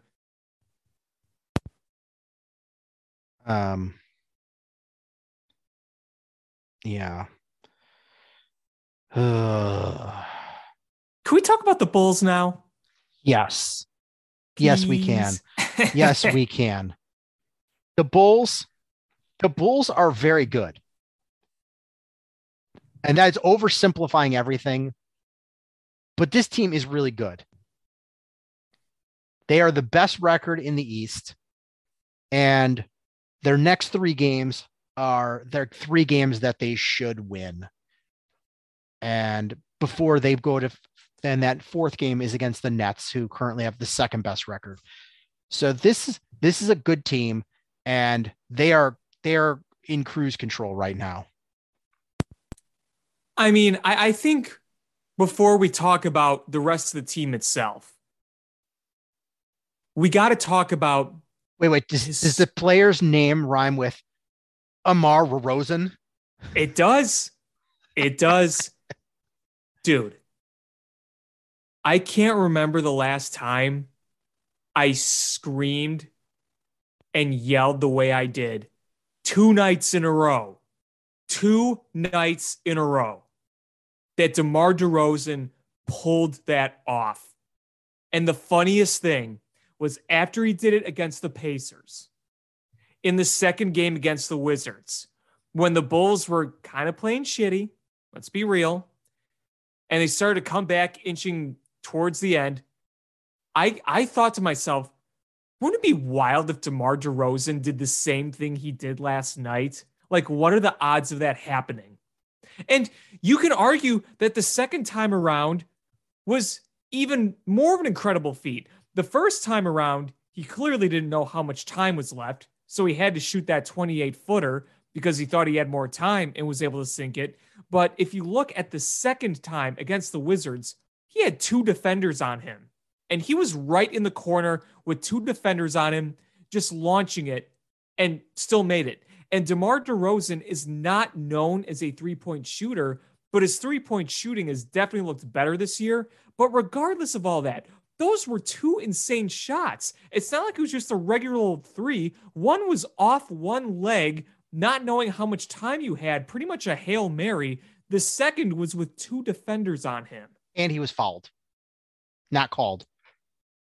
You watch. Not that it matters. Not that it mattered, but you watch the or you go back and watch frame by frame, and the guy is totally smacking him on the shooting wrist. And he still made it. And still made it. And these were road games. This was both on the road. Now, of course. And I want to just step back quick. Mm-hmm. So if you didn't watch it, please do yourself a favor and just look up the highlights on Twitter or YouTube or wherever. Watch just the highlights. It's incredible. And to have watched it live just was incredible. But on Friday, on New Year's Eve, the Pacers were up by 2, and I'm like, you know what? I think this game is over. There is not a lot of time left on the clock. DeMar DeRozan has the ball, and just listening to the announcers talk about it, I was listening on the radio, and they were like, oh man, I don't think he knows how much time is on the clock. Somebody tell him how much time is on the clock. And they believed that he pretended he didn't know and then lulled them into it. I don't think so. I think he didn't realize how little time was left. Once he saw it, he takes a step and has an off balance 3-point shot from well beyond the arc, nails it. Bulls win the game 108-106 against the Pacers. Everyone's on a high. The team goes out and celebrates that night on New Year's Eve, celebrating this win. And you're like, all right, they're going to lose the next game because this is, they're on a high from that. They've been out partying for New Year's. And you played 6 games in 8 days and you're still on the road. Yeah. And then you have a crappy game against the Wizards and you have a chance to win that one. And DeMar DeRozan, again, back-to-back nights, hits a 3 to win the game, 120-119, with 2 guys on him. He's fouled. They don't call the foul. It is the first time in NBA history a player has hit 2 3-pointers to buzzer-beating 3-pointers to win the game in NFL history or NBA history on back-to-back nights. Yeah, I mean, those game-winning shots were Kobe-like. That was Kobe Bryant like that he pulled off there. And it was so funny when he had the ball against the Pacers and time was running out. I was yelling at the TV, you got to go, you got to go, you got to go, got to go. And then just pulls it up and swish. And what I thought was really funny, and a lot of people pointed this out too, like Zach LaVine was like frozen for a few seconds, was like, did he just do that? And he's like, oh my God, he did just do that. Like all the other guys are running towards him. If you actually watch the replay, the bench starts like running at him, like while the ball was still in the air. And Zach LaVine was just kind of sitting there. And, people were trying to say, oh, Zach LaVine was mad. He took the shot. He won that shot. I don't think that's true. I just think he was in awe of what DeMar DeRozan just did. And then he went over with a big smile on his face and joined the mob. But I loved the fact too, that both those games, while being on the road, there were, especially in Indiana, did you see how many Bulls fans were in the building that night in Indiana? There were a lot. And that place erupted because of that. You saw an eruption from the crowd on the road because you had so many of your fans there. And even in Washington, there were a lot of Bulls fans there. And when he sank that shot too, because, the Bulls and the Wizards, they both have a lot of red in their scheme. So it's a little harder to distinguish each fans. But when he made it and you saw the amount of people yelling and jumping up and down in Washington, you really realized how many Bulls fans were there that night. And, to see the reaction of the crowd from all those fans on the road both times was pretty cool. My favorite picture of the one against Pacers is there's a shot from right behind the basket. And it's like a bunch of Pacers fans all in just disbelief and shock. And one Bulls fan just shining through with his smiling, excited face. It is amazing. Yeah. And in both games too, when they show the benches of the other team, whether it was the Pacers or the Wizards or any of the players that were still on the court from either of those teams, just the stunned look on their face. And you remember in the Wizards game, it looked like Kuzma won the game. Kuzma was kind of pimping it a little bit. He was kind of, saying, yeah, look at me. Look what I just did. And then DeRozan told him, hold my beer, and sent him and the Wizards just back to their locker room absolutely stunned. And DeRozan was just kind of strutting down the court like, yeah, I just did that again. And I mean, just this whole week in general, though, has the Bulls have been on fire. So Monday, they dominate Atlanta 130-118. And you have an absolute stud performance by Vooch, where he has 24 points, 17 rebounds, 6 assists. Kobe drops 13. Zach has 30 and 9 assists. DeRozan has 35 and 10. Come back on Wednesday and beat Atlanta again, 131-117. So, you up that score. You hold them to less, you score more. And this was a better team effort. 16 and 20 for Vooch, 20 and 8 for DeRozan, 25 for Zach, and Ayo Dosunmu drops in 14. And then the huge win Friday in overtime, in the game winner. DeRozan drops 28 on that one. But the key stat there, Kobe White dropped 24 points. And then Saturday against the Wizards, Zach has 35, DeRozan has 28, Vooch 22 and 12. Kobe White, another 20-point performance, back-to-back 20-point performances. Yeah, he's been shooting the 3 ball a lot better in these past 2 games. And you look at the games against Indiana and the Wizards, they weren't the best games played by the Bulls. The game in Washington, they allowed more than 70 points in the paint to the Wizards. And obviously part of that was because your 2 best defenders in Caruso and Ball are either injured or on the COVID list. So that doesn't help. But, you saw some sluggish play from the Bulls in these past 2 games. But the fact that guys like Kobe White are able to put guys like DeMar DeRozan in position to win it, or, Zach LaVine too, he had a pretty nice scoring game against the Wizards. The fact that they're still able to overcome lackluster games and win is huge, because you darn well know that if this was 2 years ago, they would have lost to the Wizards by 25 points. Yes. And it's just a different team. And the fact now that, not taking anything away from Ayo Dosunmu, but the fact that you have Kobe White stepping it up and starting to figure this all out is huge. And I don't know if you realize this. Kobe White is younger than Ayo Dosunmu. Wow, that's nuts. Kobe White is still young. And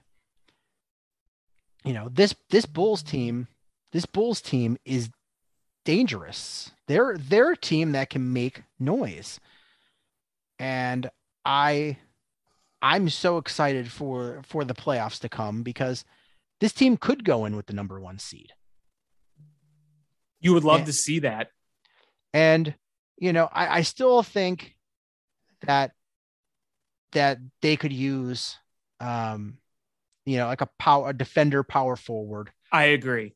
But I agree. I just don't know. I don't know if you have the ammunition to get a good one. I still think the biggest suck thing was LaMarcus Aldridge not signing with the Bulls. I think if he would have, this Bulls team would be real good. Yeah, no kidding. I mean, that's a dream. Yeah, that would have been huge. But honestly, I think Patrick Williams coming back is going to be our reinforcements. I mean, him coming back potentially would be huge, just for that defense. Even if he's not scoring, that defensive aspect and size he brings would be really big. And just being able to take those minutes. That too. I just don't know if the Bulls, and part of me fears, if you give up somebody off the roster for somebody decent in a trade, that you're gonna mess up the chemistry. You've got these guys buying into a system. They're winning. You're having success. They're loving how they're playing. And I think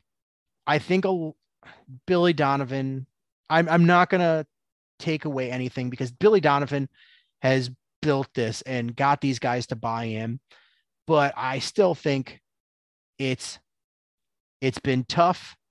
I think it's been tough figuring out how Vooch fits in, and he's finally figuring out what his role is. You're getting Kobe White involved, and Zach and DeMar have figured out that balance of how both of those guys are going to score and handle who's the alpha, and it's working out well. So I just worry that making any sort of big change is going to upset the apple cart and not that you can't figure out how to make it work, that you just run out of real estate, taking the time to figure out how to make this work, because any rebuilt team doesn't come together for a while. Even when you had the dream team down with Miami with the LeBron and Dwayne Wade and Chris Bosh, how long did it take those 3 guys to figure out how to play together? Yeah, back in 2010, I mean, I know they kind of went up and down in the first season, but eventually worked their way up to the finals.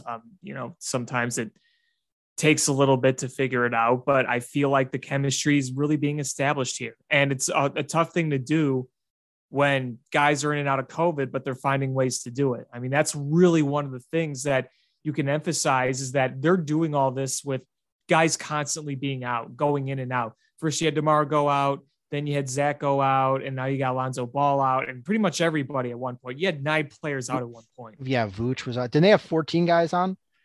on the COVID list between I don't think backups all and- at once. No, but not all at once, but over a period. And then Billy Probably. Donovan out too. And yeah, give the interim coach a shout out too. yeah, and we're gonna get Caruso back soon. He's practicing. Lonzo Ball is going to be back for Monday. Yep. And the Bulls are actually going to have a little break. They play Monday tomorrow against the Magic, who are a bad team. Then they get a several day break. They don't play again until Friday. Yeah, And they play need the that Wizards break. again. Yeah, and then they get a Sunday game against the Mavericks before the next week. You've got the Nets, which somehow they've got their full team together. You've beaten them twice already. Yeah, they're a very good team. I think even if a Bulls team goes out in the playoffs, they're not going out without a big drawn out fight. Oh no, of course not. This team's hungry to win. Yeah. I don't see this team getting swept out at all. This is going to be a team that just really and truly is going to be a tough out in the postseason. Yeah, no kidding. I mean, they show that they could win night in, night out, regardless of how well they're playing. I mean, easily we could be talking about 2 losses in a row, but they found ways to win. And DeMar DeRozan being the center of that. But, like I said earlier, you had guys help set that all up. You had Kobe White scoring. You had Zach LaVine scoring. You had some big defensive stands on the other end of the court in both games late. And, that helps set everything up. And, DeMar DeRozan right now is kind of the king of this team. But you look at how these guys contribute and you look at these wins and you just point all around, you're saying, you know what? A lot of these guys are contributing. A lot of these guys are part of the action. And, sometimes you could look at the box score and you see how things are distributed. You have the guys scoring their points. And then you got Kobe White the one night racking up all those assists. And then you have Vucevic racking up those assists. I mean, everybody is contributing in some way, and it's great to see.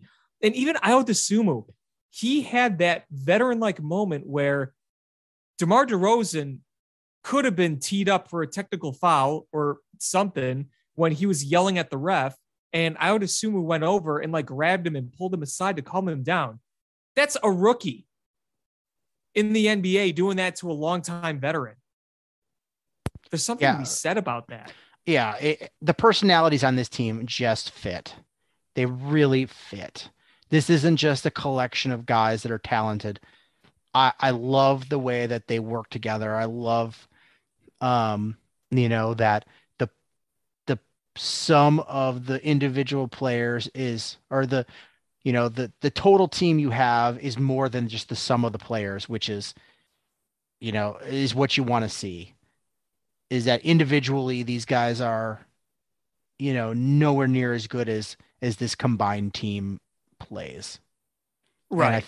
And I think every one of these guys has some sort of contributing factor, from Ayo Dosunmu to Javonte Green to Kobe White, all the way to DeMar DeRozan and Zach LaVine.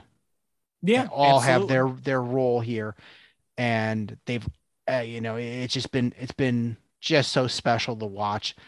They're even if they weren't winning at the rate that they are, they've been fun. But the fact that they have been winning like this is just makes every night so much fun to watch. And seeing them make these national stories. I mean, these buzzer beaters. I mean, we've never seen the same player do this 2 nights in a row in the history of the NBA. And, 2 crazy shots. I mean, they're making the headlines now. It's great to see. I know. And just imagine having when the next time that it'll happen that a guy hits a 3 back-to-back nights, a buzzer beater to win the game, and all while being voted the worst free agent signing of the season. Yeah. When's that going to happen again? Probably not. Probably not. That's the thing is, that's why none of that matters. It doesn't matter what anybody rates your offseason at or how they shit on your free agents if you can back it up. And those guys did not respect AK and Mark Eversley.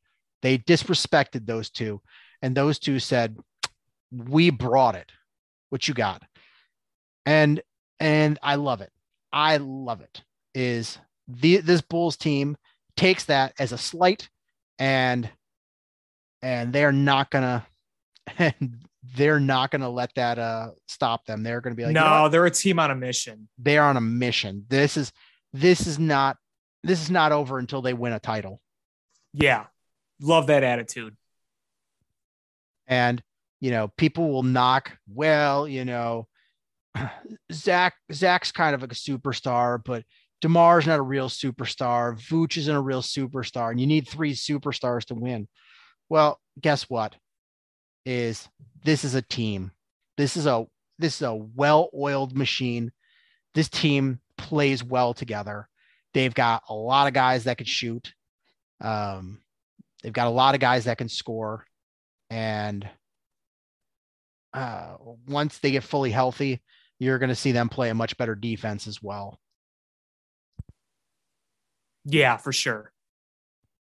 So I'm excited. I'm real excited. And it's going to be interesting once we get closer to the trade deadline, is I'm sure you're going to hear a lot of rumblings about what the Bulls are going to do. But I don't know if they're going to do a lot, to be honest. Like you said, I just don't know if they have the assets to do a lot. They have a first round pick, and you could dangle Patrick Williams for somebody, Patrick Williams and a first round pick, but whoever it is that you bring in better be real good to make those moves, because I think Patrick Williams has a high ceiling. I do too. And I think that's why they took him.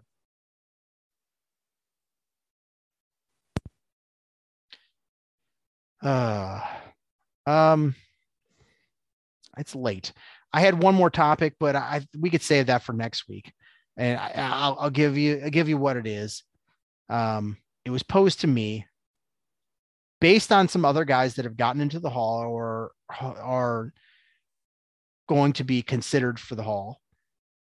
Is Mark Burley worthy of being considered for Cooperstown? I think he's definitely worthy of being considered. I think that he definitely deserves being on a ballot. He definitely deserves to get some votes. He's definitely worthy of that. Would I say he's a Hall of Famer? I think he's right on that cusp for me. I mean, you can't say enough about what that guy did for the White Sox. I mean, 5-time All-Star, World Series champion, threw 2 no-hitters, including a perfect game. Really shined in the postseason in 2005.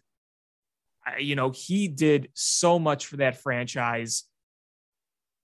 A 3.81 ERA, a 4.11 FIP, over how many starts? 518 games, 493 starts. Really solid numbers. I just don't think that's quite Hall of Fame. Not quite. Consider, yes. On the cusp, Hall of Very good, yes. Just not quite Hall of Fame. I'm gonna next week, where we'll go more in depth on this, is next week I will present blind statistics, and we'll go from there. Okay. I mean, and I don't want people to get me wrong. I don't want people to get me down on Burley. I mean, this guy, he started 30 plus games virtually every single year. There was only 1 year in his entire career in 2000 when he was 21 years old. He didn't start 30 plus games. That is durability, and that is impressive. I mean, this guy was regularly throwing well over 200 innings. He threw 200 innings in every single season except for 2. 2015, after he was a White Sox with Toronto, 198.2, and 2000, again, first year, 51. Other than that, it's 200 plus innings every single year. The guy did some really good stuff. Yeah, so we'll talk more next week about that. I just wanted a little bit of a primer. But I think that's going to do it for this episode of Bill Swerski Sports Talk Chicago. I want to thank everybody so much for listening. Please hit subscribe however you listen to podcasts with us. iTunes, Stitcher, YouTube, TuneIn, Google Play, Spotify, etc. Share this podcast with your friends. That's how we grow the show. Follow us on social media at Swerski Sports, Facebook.com/Swerski Sports, SwerskiSports.com, or follow Alex at AlexanderJPatCreative.com for all of the cool things that Alex does. And again, thank you guys so much for listening. And until next time, bear down. Cubs win! What a lucky break! The good Lord wants the Cubs to win! We thank Ditka and God for all they have provided. Cubs win! Cubs win! Cubs win! Oh, I don't want her. You can have her. She's a Packer fan. She can't fit in my van. And she looks like Remember, New Yorkers, smoking crack is not legal on planes. Bears 31 to -7. The Bears. Oh, when the Bears go bearing down